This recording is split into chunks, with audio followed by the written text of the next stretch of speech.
Namo tassa bhagavato arahato samma sambuddhassa.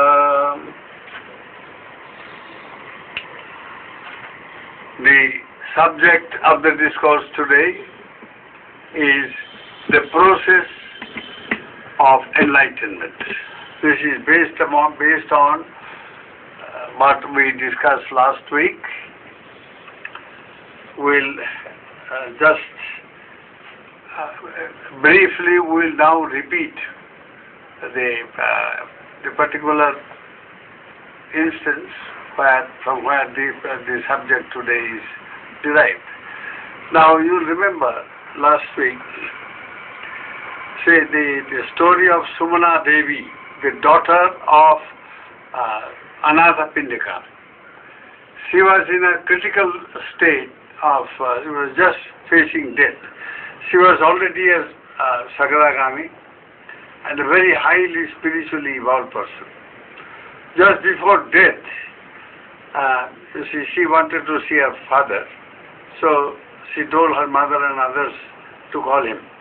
She had gone out to help somebody organize some ceremonies. So he quickly returned and then he asked, "Well, daughter, how are you, my dear? Are you all right?" Now she said, "I am all right, younger brother." He called the father younger brother. Now this shocked Anathapindika, was already very highly evolved person. He was a Sotapanna, and he thought that she was in a delirium and she was not in her sense at all. So he said, "Well, are you afraid?" Then she said, "No, I am not afraid, younger brother. I am all right." And so on. Then, after saying this, younger brother, she, 3 times, she just passed away. Now this shocked the Maha-Upasaka, and Anathapindika, he said, "There is something very bad. She is such a spiritually evolved person.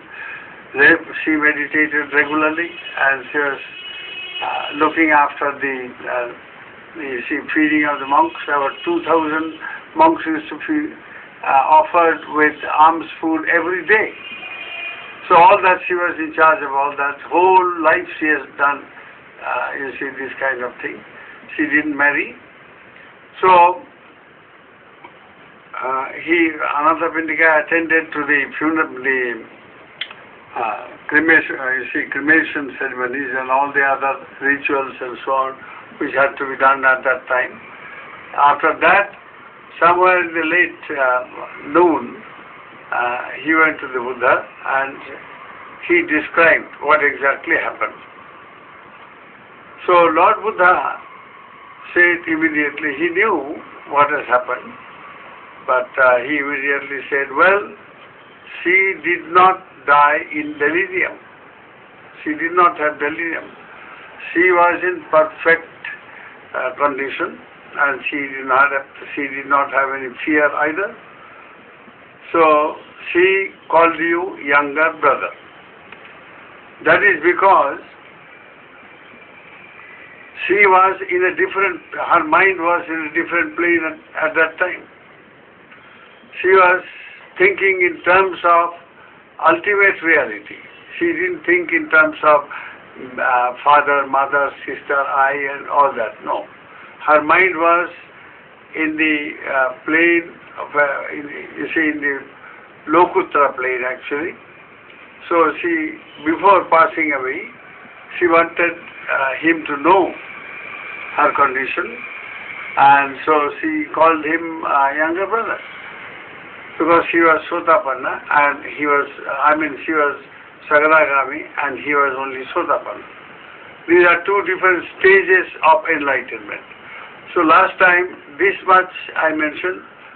There are several points which arises from this event. This is an extraordinary experience, no doubt. And so today we'll pick up the thread And you see, what exactly is the nature of enlightenment? What happens to an enlightened person and to an unenlightened person? Now that is going to be the subject of the discourse today. So first of all, what exactly is meant by enlightenment? Enlightenment is a process of experiencing Nibbana. That is what it is. There are 4 distinct stages of enlightenment, and they are known as the Sotapanna, Sagaragami, Anagami, Arhat. Now, these 4 stages can be compared to a mansion. Say, a mansion which is built like a tower-shaped mansion, let us say, having 4 distinct stages. In the first stage, when you find access into this tower mansion, there are 2 sides of this particular first floor, the first stage. One is where the actual, you see, Magga Jnana, the insight, the supramundane or the transcendental insight into Nibbana. Nibbana is as the object of that state of consciousness, of that state of insight.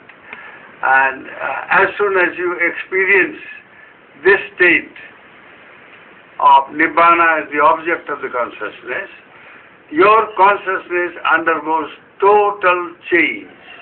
It becomes transformed. Then the person becomes spiritually transformed, and he is known as one who has entered into the stream of Nibbana. Srota is stream. Srotapanna, one who has entered into the stream directly leading to Nibbana, experience of Nibbana, or realization of Nibbana. So now, at this stage, all that happens is that 3 fetters. Fetter means they are just bandhana, those which tie the mind with worldly existence. These 3 fetters tie the mind with the mundane state of existence, where life, one travels, so to say, journeys from life to life ad infinitum. There is no end to this.